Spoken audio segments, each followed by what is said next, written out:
Саламатсыздарбы, урматтуу телекөрүүчүлөр. Биз бүгүн сиздер менен Гареев атындагы Ботаникалык бак илим изилдөө институтунун мөмө жемиш лабораториясында турабыз. Анан биз ошо мөмө жемиш лабораториясында биз мөмөлүү бактарга изилдөө жүргүзөбүз деп дайым айтып келебиз. Ушу мөмө жемиш өсүмдүктөргө кандай изилдөөлөр жүргүзөбүз? Ошолор жөнүндө кеп кылсак, ошол изилдөөлөрдүн эң жөнөкөйү күз кеп калды. Күз келген учурда биз өсүмдүктөрдүн тынч абалга кирүүсү жөнүндө изилдөө жүргүзөбүз да. Аны үчүн бизге атайын мондай. Бул тынч абалга кирүүсү деген өсүмдүктүн өзү тынч абалда болуусу деген бир чоң бөлүм. Бул тынч абалда болуусу баягы өсүмдүктөр биз билебиз, сезондо жаздан баштап күзгө чейин өсөт. Күздө биз жөнөкөй тил менен айтканда уйкуга кирет деп айтабыз. Уйкуга кирет деп илимий термин менен айтканда тынч абалга кирүү. Эми ушул тынч абалга киргенде өсүмдүк тынч эле өспөй, уйкуга кетти, эми жазга чейин тынч абалда болот десек, биз анда адашабыз. Өсүмдүктө бүтүндөй өсүү процесси, ар кандай процесстер толук токтоп калбайт. Өсүмдүктөрдө бир аз жай болсо да өсүмдүктөрдө процесстер жүрүп турат да. Дем алуу процесси, зат алмашуу процесси, бүтүндөй эле бардык процесстер жүрөт, бирок жай абалда жүрөт. Эми жай абалда жүргөнүн эмне үчүн биз аны изилдешибиз керек? Бул өсүмдүктүн тынч абалда болуу абалын изилдөө менен биз өсүмдүктүн кышка туруктуулугун, кышка чыдамдуулугун ушул тажрыйбанын негизинде биле алабыз да. Толук биле албасак да бир аз ошо кышка туруктуулугун билсек болот. Эми мисалы үчүн биз Кыргызстанда жашайбыз. Кыргызстанда абанын температурасы кескин өзгөрүп, абанын температуралары шарт кескин өзгөрүп, бир эле +10 градус, бир эле -1 градус болуп, кышы бою температура дайым өзгөрүп турат. Эми мисалы үчүн мен азыр сиздерге Сибирде өскөн өсүмдүктөр -35, -38, -40 градус ысыкта өскөн өсүмдүк Кыргызстандын шартыга келип кышта үшүп алып калат десем, мындай сиздер эмнеге антип айтып атат деп таң калышыңыздар мүмкүн да. Себеби өсүмдүктөр кайсы жерде чыккан болсо, ошол жерге көнөт. Мисалы, Сибирде өскөн өсүмдүктөр, Россияда өтө кышкысын суук болгон шарттагы өскөн өсүмдүктөр бир уйкуга кирет дагы, ошо уйку абалында, тынч абалда туруп, кийин +5 градус болгондо ойгонот дагы, андан ары өсүүсүн баштап кете берет. Эмне үчүн Сибирде өскөн өтө муздак суук температурага адаптация болуп өсүп аткан өсүмдүк келип Кыргызстандын шартында өспөй калат? Себеби дегенде, ал жактагы өсүмдүктөр бир уйкуга кирген бойдон тынч абалда болуп, алар ойгонбой, себеби дегенде Россиянын шартында, Сибирдин шартында кышкысын +10 градус жылуу болбойт. Бир суук болгон бойдон турат дагы, кийин жаз келгенде плюс температуралар башталганда өсүмдүк кайра ойгонуп өсүп кете берет. Эгер ошол өсүмдүктү Кыргызстанга алып келсек, күн суук мезгилде уйкуга кирет.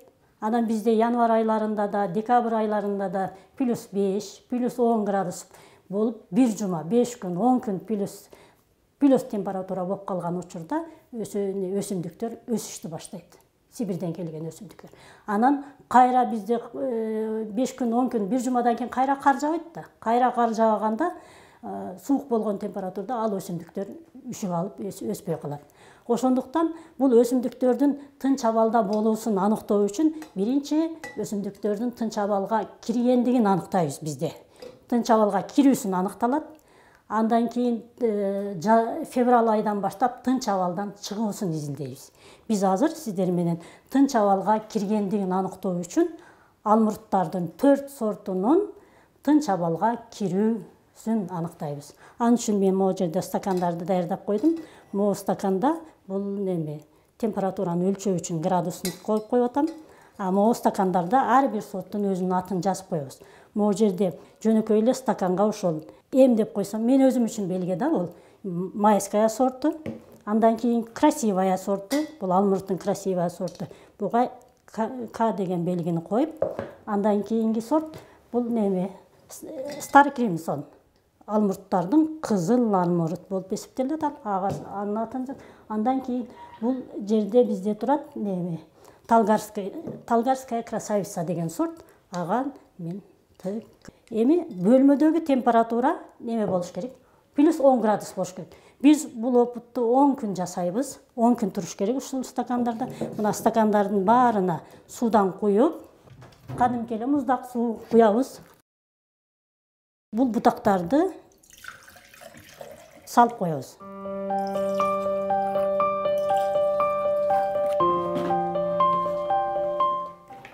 Стар Кримсон сортун Стар Кримсон стаканга салдык. Эми ушул жерде мен эмени айтпай кеттим. Кандай бутактарды алабыз? Бул бутактарды алганда биз неме сөзсүз түрдө мондай мөмө бүчүрлөрү болуш керек. 2 жылдык бутак мыналар, могу жерде 1 жылдык өскөн бутагы, анан мөмө бүчүрлөрү болуш керек. Биз өсүүчү бүчүрдүн өскөнүн байкайбыз. Анан мөмө бүчүрдүн өсүшүнө байкоо жүргүзөбүз да. Бул Талгарская красавица сорты болду, майская сорты. Ушу бойдон стакандарда турат. Дайым температураны градусниктин ушулардын жанына коюп коебуз. Ушу жердеги температура күндө текшерип туруш керек. Күндө байкап турганыбызда температура дайым градусник 10 градус 10дон төмөн болбош керек. Анан ушул бойдон суусун алмаштырбайбыз. Ушул суу эгер суусунун көлөмү азайса, биз судан кошумча куюп турабыз. Эгер 8 күндүн ичинде могу бүчүрлөр бир аз козголуп, өсүүсүн баштап, бүчүрлөр бөртүп, өнө баштай турган болсо, демек ушул сортторду салыштырмалуу алабыз да. Могу жерде Талгарская красавица сорту бул Кыргызстанда көп жылдан бери өсүп, бул Кыргызстандын шартына көнүп адаптация болгон сорт. Ошон үчүн бул сортту биз стандарт катары алабыз. А кийинки сорттор болсо, бул Стар Кримсон сорту кызыл алмурут кийин келген, майская сорту болсо бактериалдык күйүүккө чыдамдуу сорттордон, муну да изилдөө жүргүзүшүбүз керек. Ал эми могу сортто болсо, бул красивая сорту, бул жайкы алмурут болуп калат да. Эми күн ошол 8 күндө кайсы сорт биринчи өсүп баштайт да. Ошону биз тетрадка түшүрөбүз. Эгерде 8 күндүн ичинде өнбөсө, көктөбөсө, биз 10-чу күнү бул бутактардын бардыгын алабыз дагы, кайра кайчы менен могу жерден 2-3 сантиметр кесип таштайбыз. Себеби дегенде могу жердеги ден суу 10 күндүн ичинде суу бул жактагы бутактын кийинки бөлүгүнө суу өтпөй калат. Суу өтпөй калбасын үчүн биз 10 күндөн кийин кесүүнү жаңылайбыз. Жаңылап андан ары коебуз.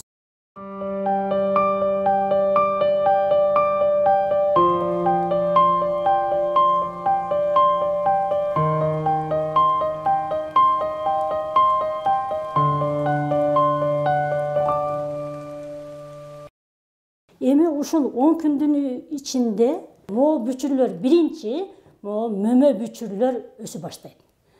Андан ары биз байкоо жүргүзсөк, ал 12 күндө, 13 күндө ушул бүчүр акыры гүлдөйт. Эгер тынч абалга кирбесе. Эгерде тынч абалга кирген болсо, бул сорттордун бардыгы өнбөйт. Ошонун анан биз жыйынтык чыгарабыз. Бардыгы 10 күндүн ичинде булардын эч кимисинин өсүүчү бүчүрү, гүлдөөчү бүчүрү көктөп баштап алса, өнүп баштап алса, демек бул 4 сорттен кышка уйкуга кирген абалда. Булар уйкуга кирди деп жалпы жыйынтык чыгарабыз. Андан ары 10 күндөн кийин жаңылап кесип туруп дагы күткөнүбүздө булардын баары бир күндө көктөп баштабайт. Бирөөсү 8 күндө көктөп баштайт, бирөөсү 10 күндө, бирөөсүн көктөп башташ үчүн 18 күн, бирөөсүнө 20 күн болуп, ар кандай күн керек болот. Ошол күндө биз ошонон билебиз.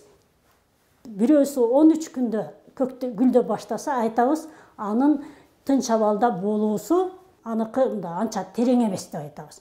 Эгер 20 күндө гүлдөп баштаса, демек ал сорттун тынч абалда болуусу өтө терең экен деп чыгарабыз да.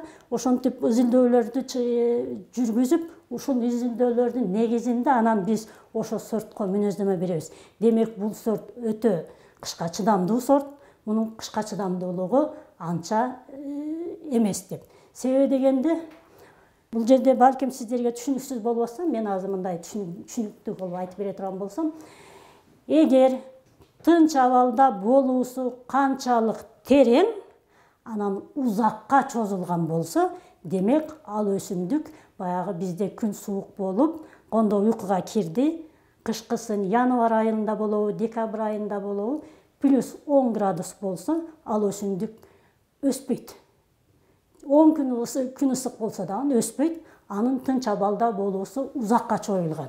Ал өсүмдүк ойгонбой, кайра суук келгенде уйкуда болгондуктан баягы уйкуда тура берет. А эгерде тынч абалда болуусу кыска болсо, ал кышында, декабрдын аягы, январда же февраль айында плюс градус болуп кеткенде өнүп, анан кайра суук келгенде үшүп алып, ал өсүмдүк үшүп алып калат. Ошондон анан биз кышка чыдамдуулугун аныктоо үчүн бул тажрыйбанын жыйынтыгын өсүмдүктүн кышка туруктуулугун аныктоодо колдонобуз. Өсүмдүктөрдүн тынч абалда болуусун изилдеп атканда, стаканга сууду куйганда, биздин бутактын 1-3 сантиметри сууга салынып туруш керек да. Суу ошол көлөмдө туруш керек. Эгерде андан азайып кеткен болсо, биз дагы кошуп турабыз. Эми бөлмөдө плюс 10 градус болгондуктан суу бууланып, бутактары өзү процесс жүрүп турат да, өзүнү камсыз кылып, суу менен камсыз кылуу үчүн ал суу тынбай үстүңкү бөлүктөрүнө сиңирилип турат. Ошон үчүн суу азайып кетет. Биз сууду толуктап туруш керек. Өсүмдүктөрдүн тынч абалда болуусун аныктоо деген изилдөө бул чоң бөлүм дедик. Бул эми кирүүсүн эле аныктап койбой, баягы чыгуусун да аныктайбыз. Биз күзүндө жалбырактар толук түшүп бүткөндөн кийин тынч абалга кирүүсүн аныктайбыз бир жолу. Андан кийин январдын аягынан баштап бул өсүмдүктөрдүн тынч абалдан чыгуусун изилдейбиз. Анан ошол изилдөөдүн ичинде эле баягы тынч абалда болуунун тереңдигин да изилдеп кетебиз да. Анан бул тынч абалда изилдөөсүн жүргүзгөндө бул аябай мындай өсүмдүктөрдүн мүнөздөдө аябай керектүү, эң маанилүү тажрыйбалардын бири болот. Себеби дегенде, биз жөнөкөй эле биздин көп тажрыйбаларыбыз бакта, табигый шартта жүргүзүлөт. Табигый шартта эле быйылкы кыштан жакшы чыкты, эмки кыштан 2020-жылы жакшы чыккан болсо, аны тетрадка жазып байкоо жүргүзүп, 22-жылы жакшы кыштан чыккан болсо, аны байкоо жүргүзүп, 2-3 жыл байкап туруп эле, демек Кыргызстандын шартында бул өсүмдүк өсө алат деп жыйынтык чыгарып койсок да болот. Бирок аны илимий жактан толук изилдеп, балким кыш жылуу болгондор бир жылы кыш жылуу болуп калат, бир жыл кыш өтө суук болуп калат. Ошон үчүн биз табигый шарттан эле жыйынтык кылбай, тажрыйба жүзүндө тажрыйбаны жасап дагы толук ошол сортко мүнөздөмө беришибиз керек. Ушундай бүт бардык ташылып келген өсүмдүктөр, биздин коллекциядагы өсүмдүктөрдүн жарымы мындай тажрыйбалар жүргүзүлүп изилденип бүткөн, жартысы эми изилденип атат, жаңы келгендери мындан ары кийинки жылдарда изилденет. Бүгүн биз сиздерге өсүмдүктөрдүн тынч абалга кирүүсү жөнүндө тажрыйбаны жасап, өсүмдүктөрдүн тынч абалда болуусу жөнүндө сүйлөштүк. Эмки жолугушууда биз сиздер менен ушул өсүмдүктөрдүн ысыкка туруктуулугун кантип аныктайбыз, ошо жөнүндө тажрыйбаны жасап, ошо жөнүндө сүйлөшөбүз. Сиздер менен кийинки көрсөтүүдө жолуккучак, саламатта туруңуздар.